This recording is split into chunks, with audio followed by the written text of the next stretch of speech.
Hello, and you're watching the Breakdown, ThePapare.com's a segment where we bring you everything that is rugby in Sri Lanka. And this week we have news from Presidents Trophy Finals. Shanaka, after a lengthy league, the knockouts did live up to its expectations in the final. St. Joseph's winning their first title.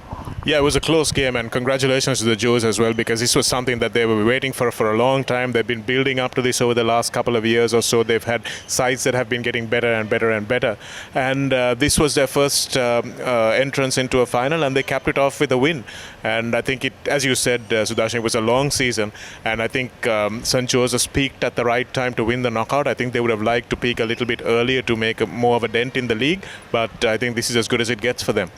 Now, if you can remember, last week we did ask you who do you fancy to be the champions in the league, and I parted with Isipathana because given their track record, given the know-how and the experience of the players, I personally thought that they had that enough mettle to go the extra mile. But come the final, Did you, Shanaka, think that Isipathana were a little too tired after the league and they were worn out, whereas the Josephians, they had plentiful in their tank? Yeah, absolutely. I thought conditioning-wise they were way ahead, and Isipathana were ravaged by those injuries. They had a smaller squad to pick from, I think, and lots of their players were walking pretty much on one leg. Sumudu Rankotke, I just didn't expect him to play. He was in crutches the week before, and he turned up on the team sheet, and I was very surprised. And you could see going into contact, moving laterally, he was just not half the player he is. Manilka Ruberu, another key loss for them as well in that midfield. So they had a midfield that was just not there. I thought their young fly half, Anjana Kulasekara, I thought he did really well. But they looked tired. Sudhira Jayamana, Gayanath, all those guys who do so much work, they looked really tired. But that's because St. Joseph's kept battering and battering and battering them. And they took that physical contact up front. And by the time it came to the last few minutes of the game, they had very little left. Absolutely. So the Saints put on a brilliant performance to take the game 19 points to 13. At half-time, Josephians led 8 points to 5. And here again, we see how important it is to have potent cricketers in your side.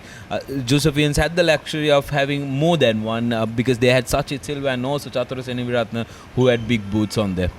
And it's not just having accurate kickers, Sudarshana, because it was Chatura Seneviratne who really took the wind out of Isipathana's sails with a 52-meter kick.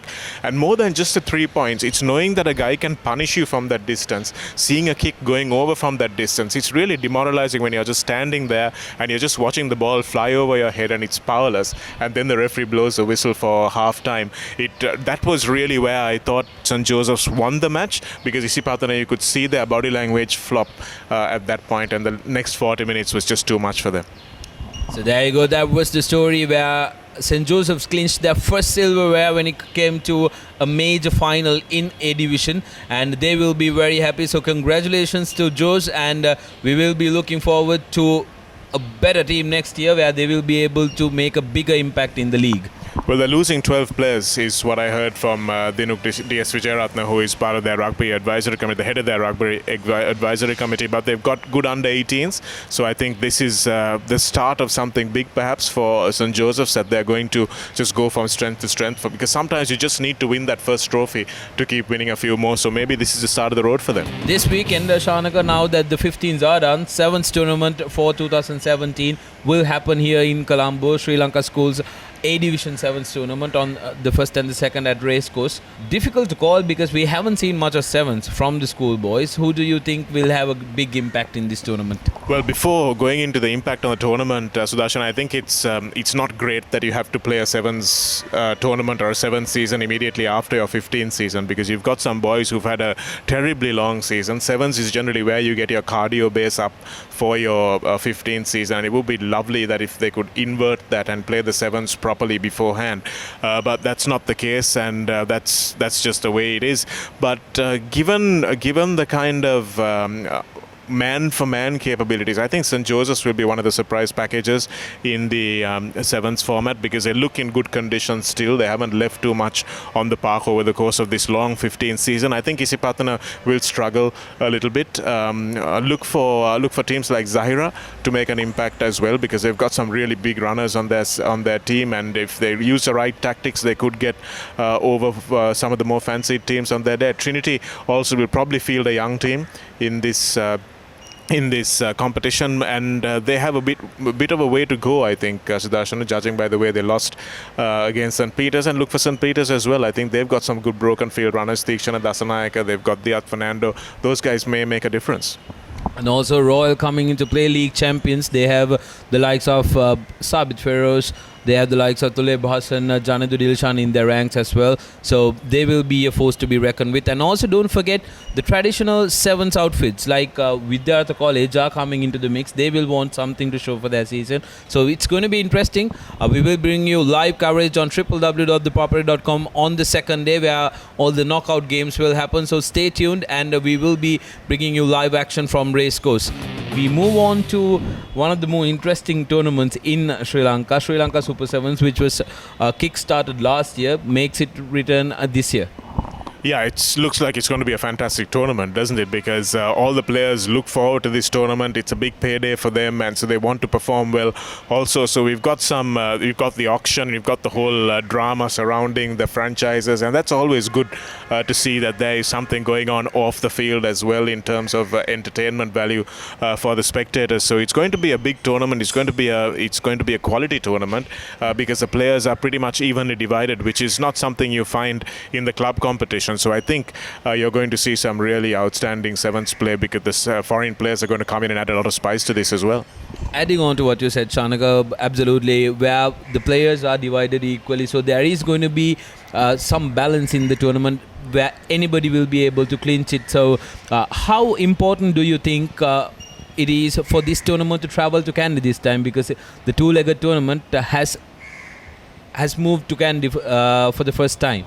I think it's vitally important that it gets taken out of Colombo, Sudarshan, and not just to Kandy, but it was played in Gaul a few years ago as well, the previous edition of this tournament, and now they're moving to Kandy, which is where it actually all started out way back in the day. And Kandy is pretty much the rugby capital of the country, isn't it? Because every school there plays it and plays it well. So it's really important that they get the exposure to these foreign stars and get to see them live and just get to see them warming up, get to watch them walking past you on their way to the ice baths or whatever it may be. That's the kind of stuff that really inspires little kids. So I think it's vitally important that it gets taken not just to Kandy but out of Colombo, at least one leg out of Colombo, and then bring it back to Colombo for the deciding legs. It's the infrastructure that's a bit of a problem, but it's so important that the rest of the country gets to see these players up close and personal. So let's take a look at the big earners. Shanaka, Danush Dayan, Richard Dharmapala, Fasil Marija, all fetching 800,000 at the auction, going to Axis Kings, Gladiators and Panthers. To be expected, these are national seven squad players, and also we have the likes of Disanayaka, Ranjan fetching the maximum amount. What did you think about these players being scattered around in these teams?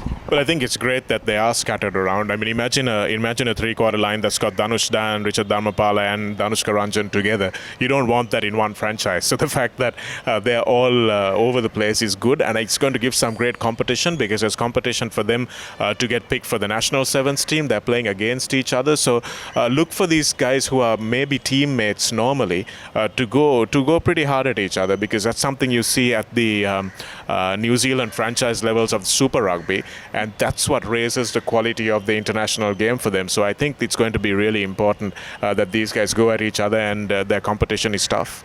And also this will be the first competitive tournament that Peter Wood will have a look on. So he will be keeping an eye on new talent that he can acquire into that national roster. Not only that, Sudarshan, he'll be also looking at how these players play, their decision-making ability, who are the guys who've got the physical ability to play sevens games, who've got the natural talent, and what are their decision-making capabilities? Are they guys who look for the pass? Are they guys who look for the gap? Are they guys who play for the team? What is their work rate? That kind of thing is very important for Peter Woods to see in this competitive environment. So There you go. The Sevens Carnival has started in Sri Lanka, and we will have 4 weeks of non-stop Sevens action. School Sevens this week. Next week we have the first leg of the Super Sevens, followed by the second leg in Colombo, and on the final week in July we will have the Mercantile Sevens, where these players will wear up for their respective employers. So interesting stuff coming up. That's it from the breakdown for today. Do stay tuned with us on www.thepapare.com, where we bring you everything that is sport in Sri Lanka. Sudarshana signing off alongside Shanaka. Thank you very much.